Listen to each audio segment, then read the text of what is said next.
Selanjutnya kita ada presentasi dari Bapak Robin Indrajit Hatari, Expert Advisor Indonesia, Deposit Insurance Corporation atau IDIC, dengan moderator Bapak Satria Hamid sebagai Vice President Corporate Communication dari PT Trans Retail Indonesia.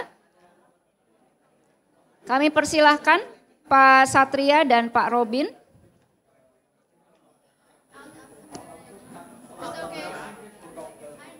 Ada yang ketinggalan handphone?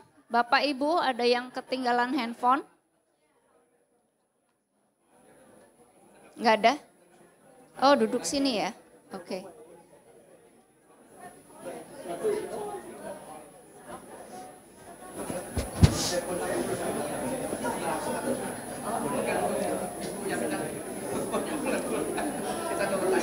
Kenapa Pak? Oh langsung Bu, soalnya waktunya sudah. Berarti kalau mau makan ambil aja. Ya sambil aja nyambil. Silakan Pak Sat. Ini kenapa nggak ada yang biru? Ya sama. Pengen yang biru.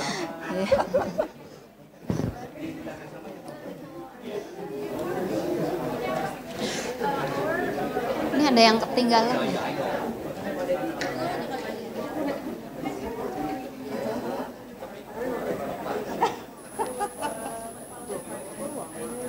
Iya makanya kita foto.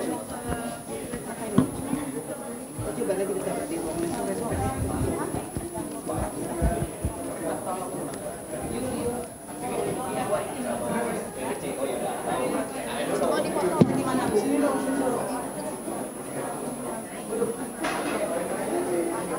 Iya. foto. Oh ya maaf. Waduh. Kita mau foto di sini. Ini challengers ya.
Oke, silakan Pak Sat dan Pak Robin. Karena mengingat waktu, mohon maaf nih. The show must go on. Ya, terima kasih Ibu Flora. Assalamualaikum warahmatullahi wabarakatuh. Selamat sore. Masih ada. Pak Robin, kita short time ya. Wah, biasanya kalau ada Robin ada? Batman. Nah, Batman. Baik Bapak Ibu, Assalamualaikum warahmatullahi wabarakatuh. Banyak berkah untuk kita semua. Ya mudah-mudahan di sore hari ini banyak ilmu, banyak manfaat yang bisa kita dapat terkait bagaimana pembiayaan bagi UMKM. Mau tanya dulu, ada pengusaha UMKM di sini? Wah. Ya, kalau Ibu Levita UKM juga Bu, tapi usaha kecil miliaran. Nah. Ya, terima kasih Bapak Ibu. Sore hari ini kita sudah kedatangan tamu pembicara yang sangat expert di bidangnya, ya, yang tentunya juga akan memberikan banyak pengetahuan, ya, banyak pembelajaran juga untuk kita semua, dan tentunya terima kasih untuk Bapak Ibu yang sudah hadir sore ini, yang mensedekahkan waktunya, ya, untuk kita bisa menimba ilmu bersama, ya. Tanpa berlama lagi, ya, saya persilakan sahabat saya yang di sebelah saya ini, Pak Robin, ya, yang akan menyampaikan presentasinya, ya. Waktu, tempat dipersilakan. Pak Robin, mangga Pak. Saya kasih pilihan Pak Robin, mau yang merah apa yang hitam? Merah. Baik, Assalamualaikum warahmatullahi wabarakatuh, salam sejahtera. Terima kasih Bapak Ibu. Sambil menunggu yang lainnya, kita mulai dengan slide yang pertama.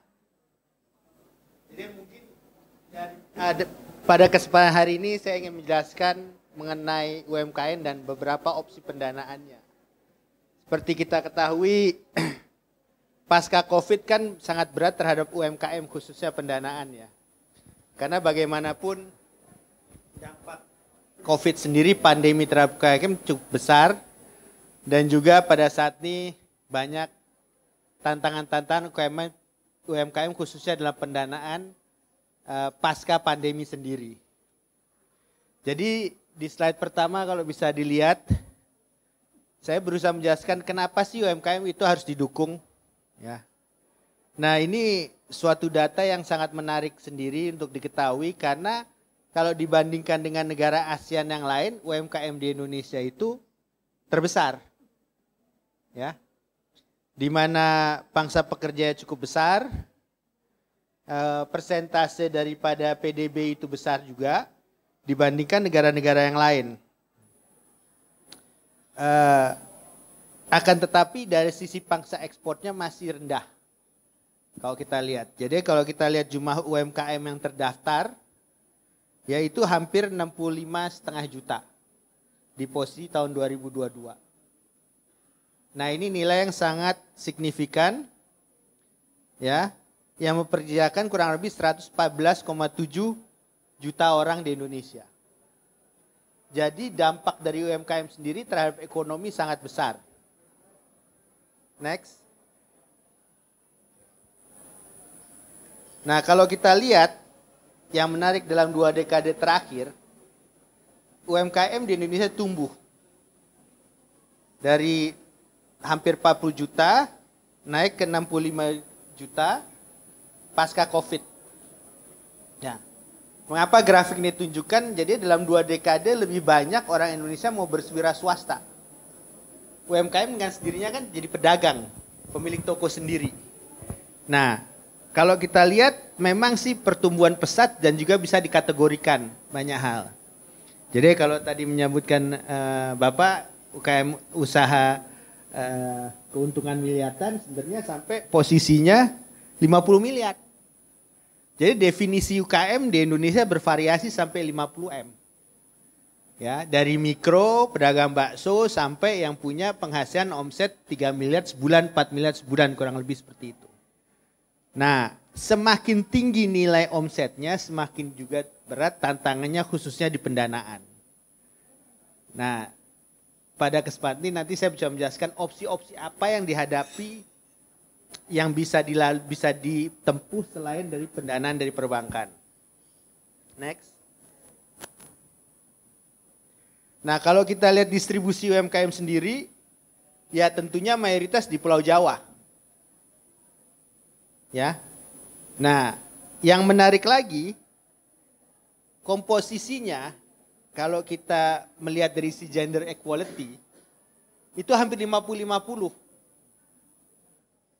Data yang sangat menarik sekali. Kemudian kalau kita teliti lagi siapa sih yang punya ini, usianya berapa sih rata-rata. Nah di sini yang sangat menarik, Gen X memang mayoritas. Tapi kalau kita lihat milenial, anak-anak kita ya, atau adik-adik kita dari milenial Gen Z itu mulai berdagang sendiri. Jadi kenapa? Jadinya jiwa entrepreneurship-nya tumbuh. Jadi mentalitas yang kemarin mungkin lebih baik jadi pekerja, lama-lama capek kalau bisa saya mau coba dagang sendiri. Nah ini juga saya juga melihat di keluarga saya, karena anak saya yang paling gede akhirnya milih kalau bisa punya toko sendiri. Meskipun lebih kepada kaos dengan teman-temannya baru lulus SMA. tapi bisa kelihatan jiwa entrepreneurnya. Dan juga aksesabilitas terhadap menjual dengan ada Tokopedia dan online shopping sangat membantu dia. Nah kalau kita lihat dari mayoritas UMKM, dari data yang ada itu mayoritas di perdagangan besar dan retail, lebih dari 50%.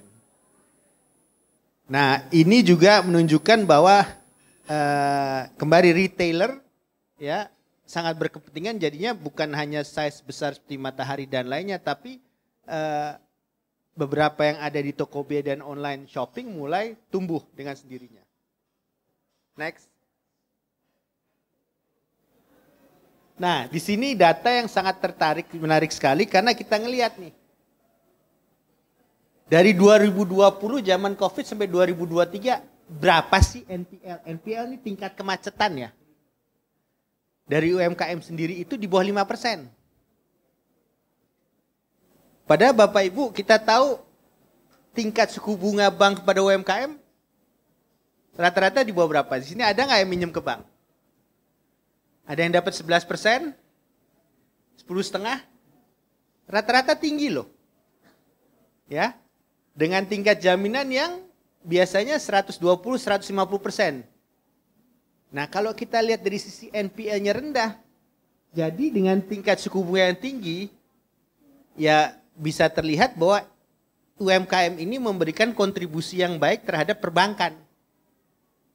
Karena bank kan ya mau nggak mau pendanaan keuntungannya dari bunga kalau kita lihat. Nah kalau kita lihat mayoritas dari pendanaan yang ada ini larinya kepada modal kerja. Ya. Nah kenapa modal kerja? Kalau kita lihat ya hampir tumbuh lebih 200 miliar dari zaman Covid sampai pre-Covid sekarang. Ya salah satu mungkin karena pertumbuhan ekonominya ketika rebound. Sehingga mau nggak mau banyak pengusaha yang juga perlu modal kerja untuk perputarannya sendiri. Next.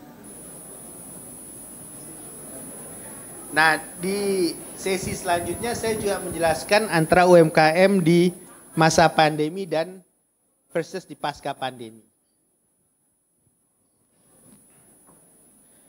Jadi kalau kita ngelihat di pasca pandemi ini bisa dilihat bahwa dampaknya besar karena ada beberapa survei yang menyatakan bahwa dampak pandemi terhadap UMKM penurunan nilai transaksi dari 0 sampai 75% itu bervariasi.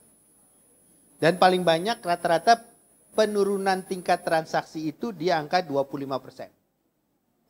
Meskipun ada yang sampai di atas 50-75%. Nah ini dampak tentunya sendiri kalau UMKM dengan tidak ada perputaran, tandanya nggak ada revenue, dengan tidak ada perputaran, tandanya nggak ada duit lebih, nggak bisa bayar gaji, nggak bisa bayar bunga, jadi berputar di situ kan ya Pak ya. Karena beratnya dari UMKM itu adalah ujung-ujungnya di mana di modal kerja untuk diputerin. Karena banyakkan dari UMKM kita juga harus nyisihin pendanaan untuk membeli barang-barang sendiri untuk masuk di inventory kita sendiri. Jadi ini dampaknya sangat dahsyat. Next. Jadi kalau kita lihat kontribusinya menurun, COVID dari hasil LIPI yang terkena negatif berapa dan lainnya, jadinya pertumbuhan ekonomi pasca pandemi pastinya akan sangat membantu UMKM. Dan di sini peran dari pendanaan sangat diperlukan. Ketika rebound, bagaimana caranya kita ngejar ketinggalan itu dengan adanya extra cash yang membantu perputaran modal kita. Jadi apa yang terjadi di UMKM di era pasca pandemi? Pasti banyak UMKM yang memerlukan tambahan modal kerja. Kalau kita lihat pertumbuhan ekonomi pasca Covid melaju sangat cepat dan banyak yang melihat sudah hampir balik ke normal. Meskipun secara perlahan. Kendalanya mau enggak mau perlu modal kerja. Karena modal kerja itu esensinya seperti darah. Kalau tanpa darah, ya badan kita sendiri juga kurang fit. Nah, sama juga dengan usaha. Darah itu yang modal kerja. Jadi modal kerja ini penting untuk pertumbuhan UMKM. Nah, banyak dari pelaku UMKM selalu keterbatasannya saya nggak bisa minjem karena saya nggak punya jaminan. Ya, kalau kita melihat dari pinjaman yang standar mau nggak mau memang harus ada jaminan.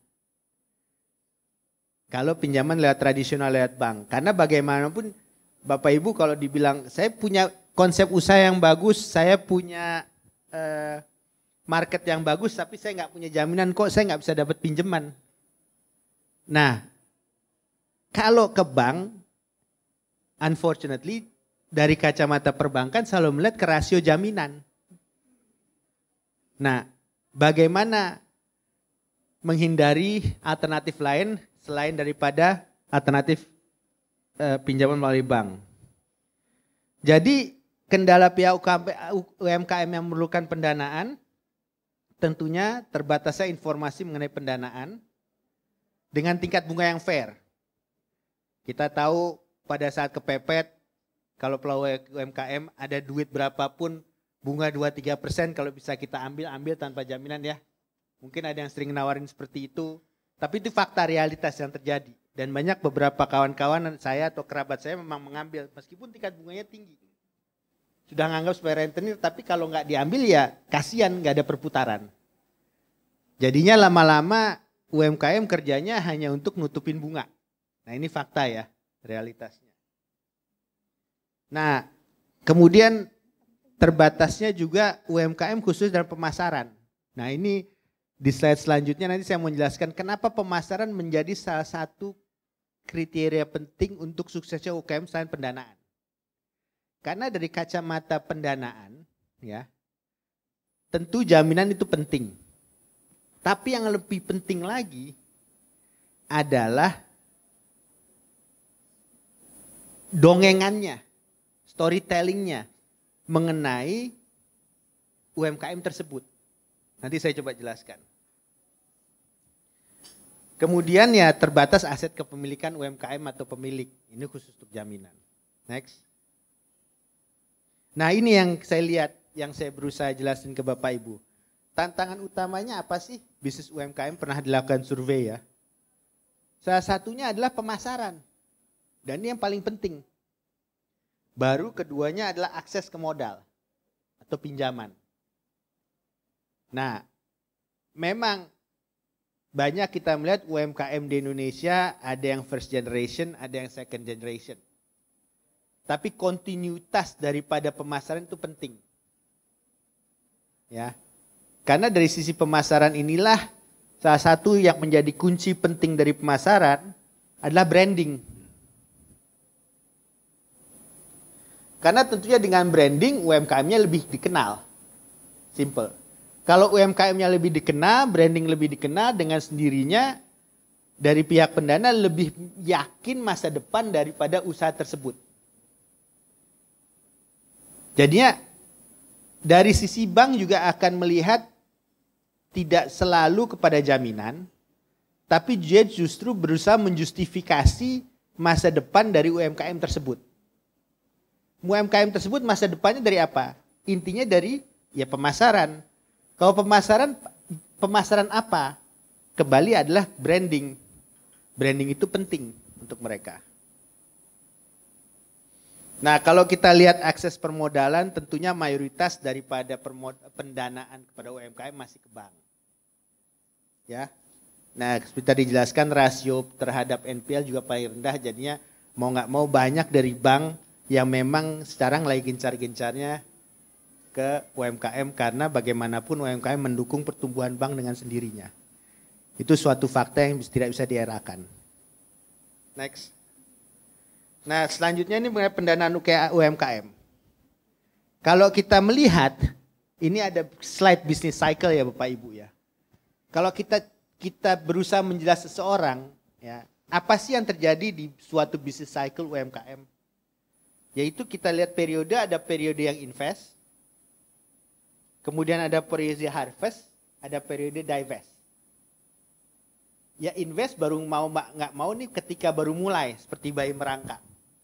Jadinya konsepnya harus jelas, pemasarannya jelas, tentunya kalau bisa pendanaan yang paling murah. Nah, sehingga ketika mulai pick up, diharapkan di sisi harvest tahun keempat, 5, 6 bisa berlari lebih cepat sehingga bisa menjadikan produk ini lebih mature. Nah, ini yang saya berusaha jelaskan juga kepada beberapa kawan-kawan saya, kerabat ya, atau klien. Harus melihatnya sesuatu, kalau kita ketemu bank kita harus bisa ngedongeng. Ngedongeng itu storytellingnya bagaimana? Karena yang mempunyai passion adalah daripada entrepreneur sendiri. UMKM itu adalah cikal bakal dari entrepreneurship. Kalau entrepreneurshipnya itu tandanya bisa ngedongeng ya, dan dia mengerti ini mau dilariin kemana, ceritanya gimana, nanti tumbuhnya bagaimana. Dan meskipun ceritanya itu kadang-kadang menurut kita nggak masuk akal, tapi kembali itu esensi dari entrepreneur di situ. Ya, nah, saya lanjutin. Nah, Bapak Ibu mungkin di sini adalah saya berusaha menjelaskan secara singkat mengenai mekanisme penilaian kredit di bank. Mungkin di grafik ini bisa lihat adalah Bapak Ibu mengenai SLIC ya. Bapak Ibu tahu SLIC kan atau BI checking. Nah, banyak dari perusahaan-perusahaan perbankan melakukan pendanaan, pengecekan atas pendanaan lewat SLIC. Kalau menurut saya agak nggak fair ya. Karena banyak UMKM yang posisi ketika pandemi ini mau nggak mau salesnya turun.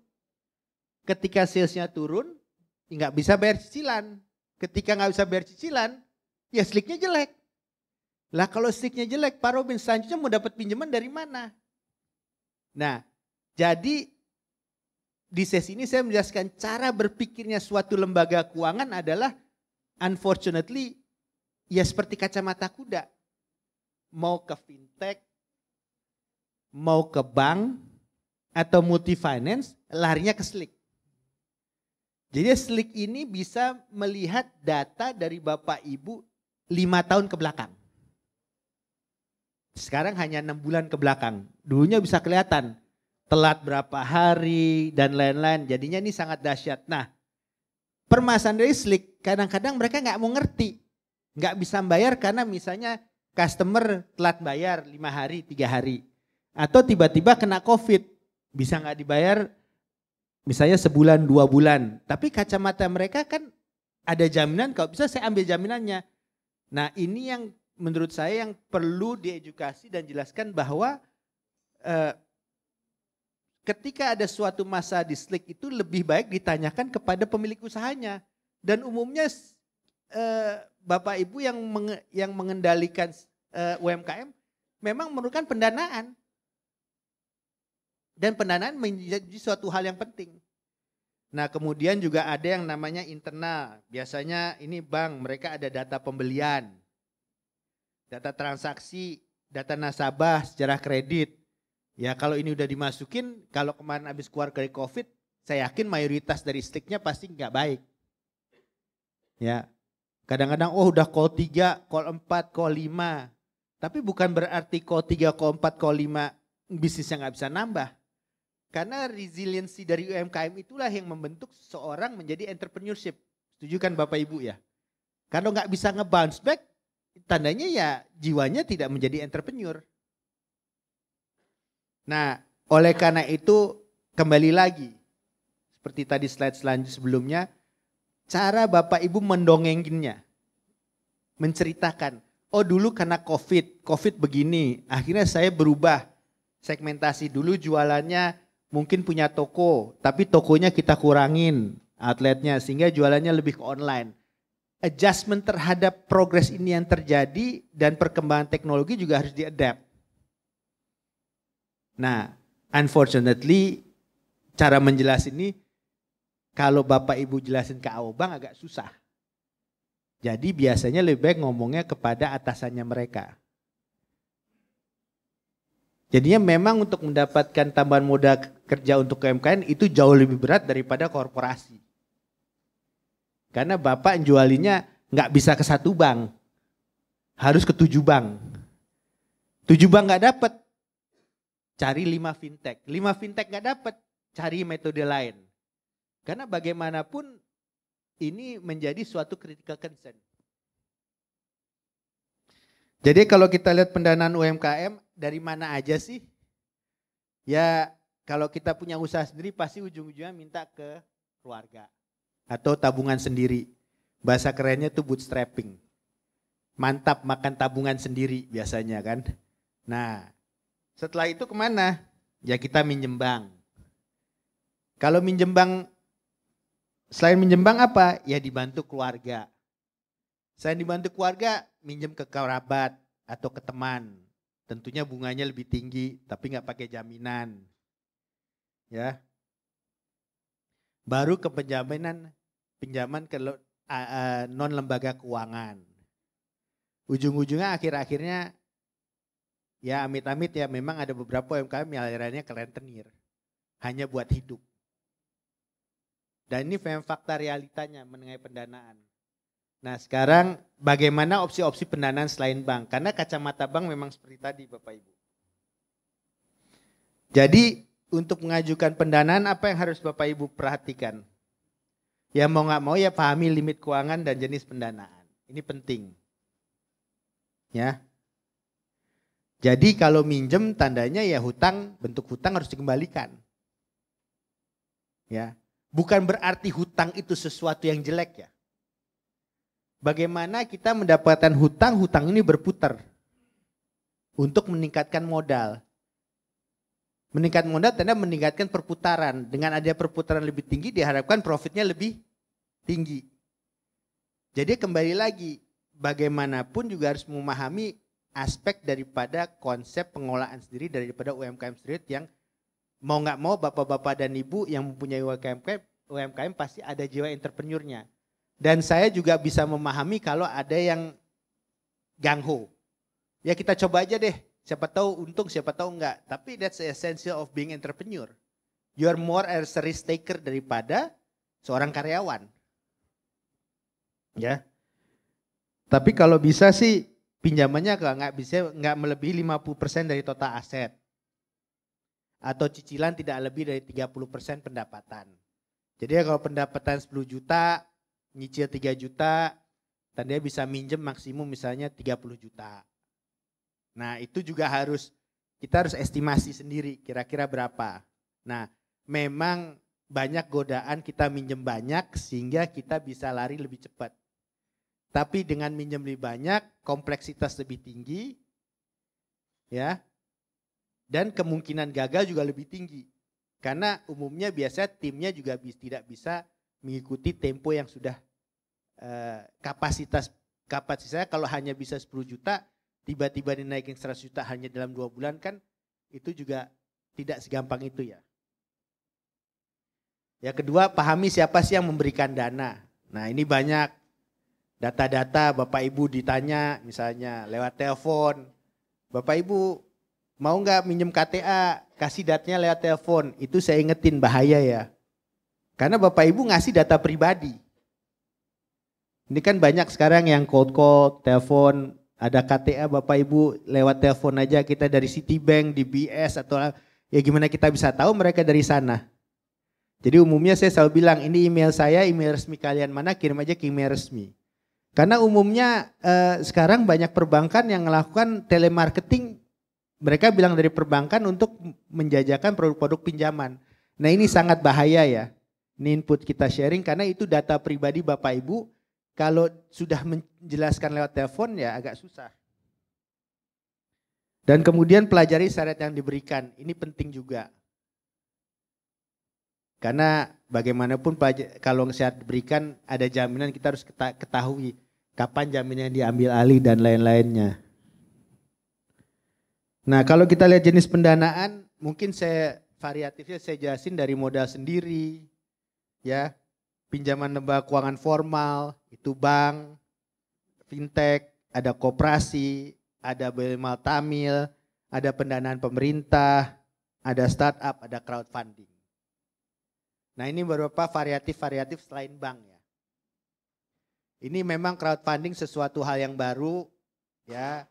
Ini banyak yang melakukan, jadinya itu kurang lebih kayak jual saham.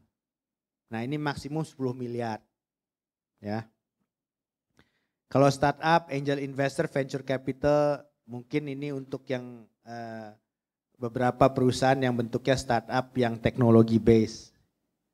Nah, kalau pendanaan pemerintah mungkin ada LPBP ya.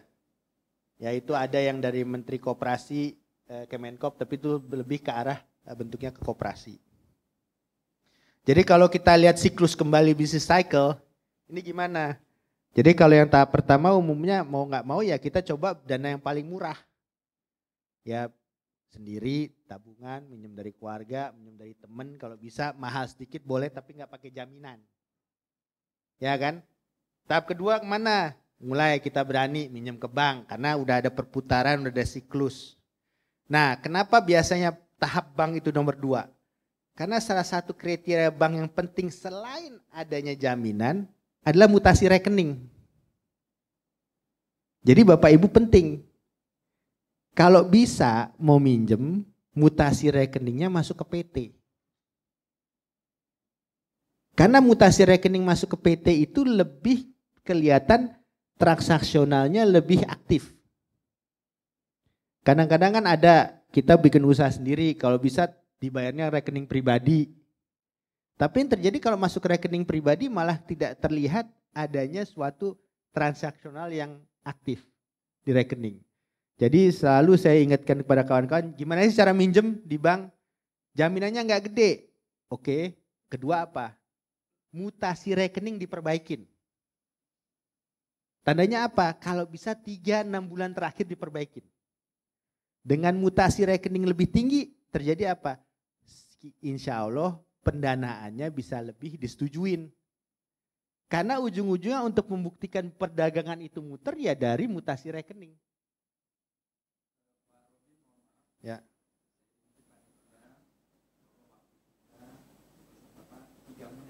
Ya, ini 32 slide lagi. Jadi beberapa alternatif pendanaan apa? Satu, ini yang saya lihat crowdfunding nih. Ada Samtara, ada B-Share. Ini bentuknya apa sih? Ini memang pendanaan jenis baru, tapi diatur OJK. Jadi kurang lebih Bapak Ibu ngejual sebagian saham. Lewat pasar namanya, lewat perusahaan nama Samtara. Nanti mereka nyari nih beberapa. Bentuknya bukan pinjaman ya. Duh, kenapa ya?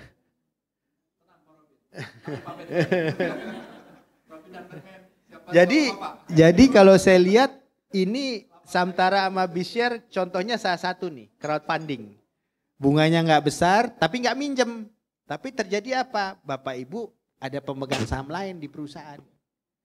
Nah, kembali lagi kalau kita entrepreneur kan opsi danain 2. Ada pemegang saham lain di perusahaan kita atau kita minjem ke bank bayar bunga. Kalau dia naruh di kita sebagai modal tandanya nggak ada jaminan. Kalau kita minjem pakai bunga tandanya ada jaminan. Nah ini yang harus dianalisa dan ditelaah Bapak Ibu mana yang cocok. Kedua lagi fintech. Fintech ujung-ujungnya mana? Slick. Kemudian apa? PO. PO-nya diputer.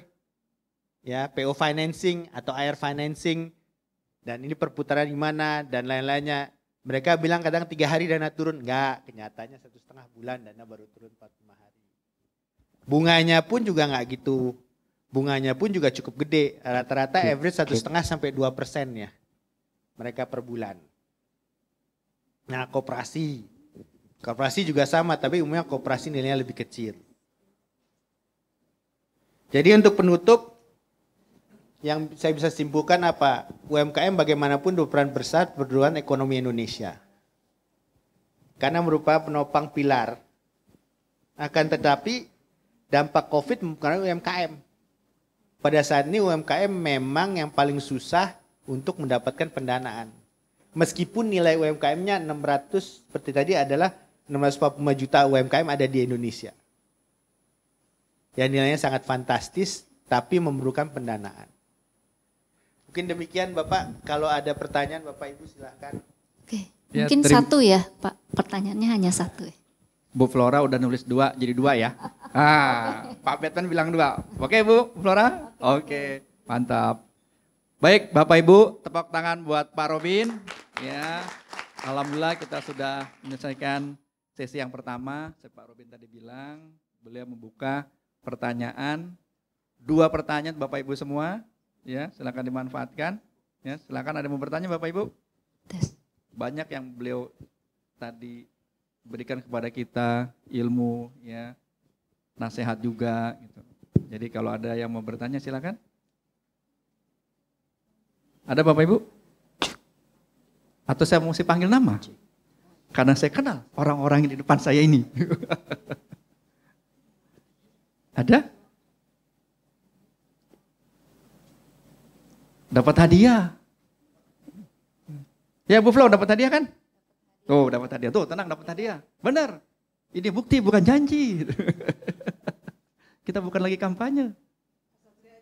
Oh saya yang nanya. Oke. Jadi hadiahnya buat saya dong Bu. Baik. Pak Robin ya.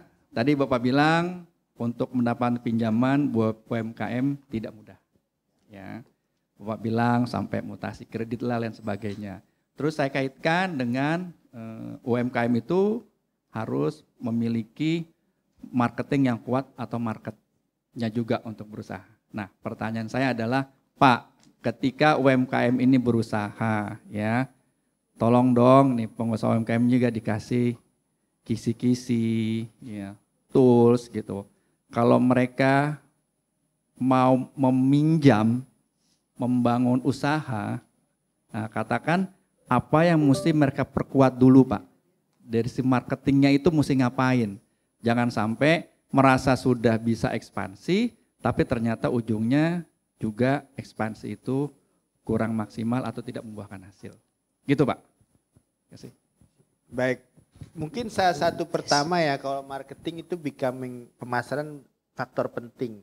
Karena at the end kalau UMKM itu bukan distribusinya saja, tapi lebih kepada brand recognition. Ya.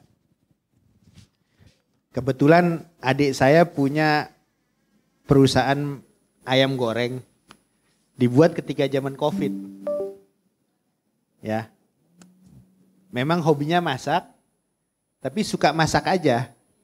Nah, salah satu yang dia lakukan adalah dia menemukan nama yang catchy. Contoh ya, Dapur Ruben. Nggak tahu Bapak Ibu dari Bekasi, Tangerang Selatan pernah dengar nggak Dapur Ruben? Ya, jadinya atau sekarang Benny dirubah namanya. Itu ayam goreng. Simple ayam goreng dia buat biasa. Nah, dalam 3 tahun terakhir, alhamdulillah adik saya udah ada 4 cabang. Ya, simple ayam goreng. Saat saya ngomong, simpelnya adalah bagaimanapun itu lebih ke arah individualnya. Ya. Dan dia juga menggunakan platform sosial medianya dia. Ya, apakah TikTok, Instagram, dan lainnya. Karena yang terjadi hampir mayoritas masyarakat Indonesia sebelum tidur pasti buka handphone. Mau lihat TikTok, mau lihat Instagram, apalagi Instagram yang baunya makanan. Pasti mau di follow. Nah dia melihat itu. Jadinya market positioningnya dia mencoba-coba. Pertama dengan nama, kemudian jenis makanannya ayam goreng yang simple. Jadinya nggak perlu chef yang lulusan perhotelan. Cukup dia tinggal celupin di terigu, tepung terigu yang udah dibumbin, digoreng, selesai. Dan itu kan very simple. Jadinya kembali lagi dari sisi pemasaran harus dilihat juga catchy-nya. Karena brandingnya itu yang umumnya melekat di benak customer, dan kemudian kedua menggunakan platform yang ada. Jadi kreativitas sangat diperlukan. Gitu. Dengan biaya yang, dan itu biayanya dia cerita ke saya nggak mahal kok. Cuman ya emang harus aktif di sosmednya. Jadi nggak boleh berhenti, tiap hari harus difoto, tiap hari harus ceritain. Sehingga ya lama-lama kan Instagram followernya meningkat dengan sendirinya, itu terbukti. Mungkin itu masukan saya. Ya. Terima kasih Pak Robin. Ada lagi? Satu Pak, silakan Pak. Terakhir ya Pak. Oh terakhir ya? Ya terakhir. Jangan lupa hadiahnya. Ya, jawaban pertanyaan singkat, jelas, padat ya.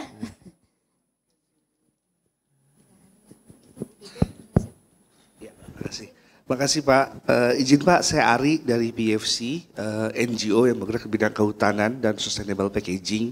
Saya ingin bertanya Pak mengenai Bapak. Saya lihat kan tema kali ini kan mengenai UMKM sebagai penggerak sektor retail. Dan saya lihat menurut Bapak mengapa sih sustainability issue ini merupakan salah satu unique selling position buat UMKM gitu. Tapi menurut Bapak, pandangan Bapak mengapa begitu UMKM kita masih terbilang cukup jauh dari isu-isu yang bersifat sustainability itu. Padahal itu bisa dijadikan sebagai salah satu USP ya bagi perusahaan atau UMKM itu sendiri. Mohon masukannya. Makasih Pak. Sama-sama. Kalau saya melihat sustainability memang sih kembali lagi entrepreneurship itu depend misalnya contoh pendanaan dari perbankan. Dia nggak hanya melihat jaminan. Mungkin dilihat jumlah tenaga kerja yang diemploy dari skilling warganya.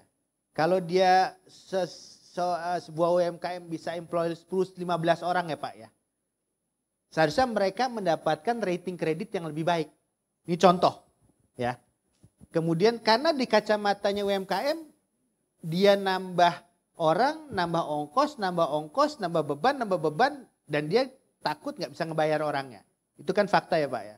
Kedua, misalnya dia menerapkan program pasang solar panel, contoh Pak, ya, supaya listriknya murah. Mungkin listriknya sekarang mahal dan dia mau murah. Nah, investasi itu sebenarnya bisa didanai oleh bank atau bank memberikan rating yang lebih baik. Ujung-ujungnya rating apa? Tingkat bunga Pak.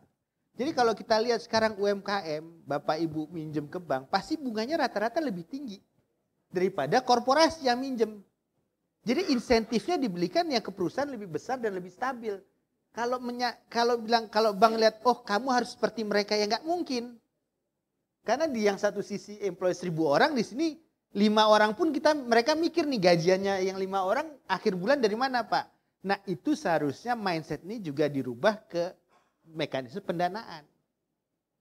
Jadinya saya rasa sustainability itu sesuatu hal yang bagus dan untuk UMKM yang basicnya adalah entrepreneur, at the end mereka akan ngikuti selama memberikan manfaat ekonomis ke mereka. Ujung-ujungnya apa? Bisa dana lebih cepat dan dana lebih murah.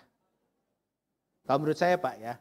Karena itu yang lebih pragmatis kalau menurut saya. Demikian Pak. Mana Pak Ari? Cukup jelas ya, bagus ya. Ya.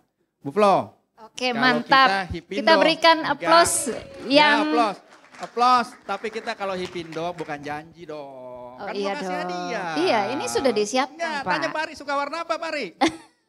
Beneran, suka warna apa? Ya dikasih.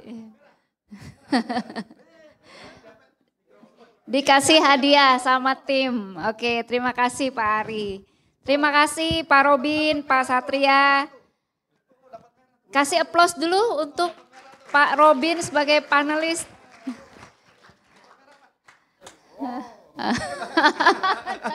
Dapat merah. Dapat merah. Dapat merah. Waduh, kalau kita buka cek sekarang. Baik Bapak Ibu, makasih ya atas silaturahminya, keberkahannya, kebersamaannya. Happy semua? Happy. Ya, tepuk tangan buat kita semua. Oke. Monggo pulang. Terima kasih Pak Sat, Pak Robin, silakan untuk maju di depan panggung dan saya panggilkan Bu Feti untuk menyerahkan souvenir. Isi beda. Kantongnya aja sama. Silakan panitia dan media untuk mengabadikan. Ya. Untuk difoto dulu.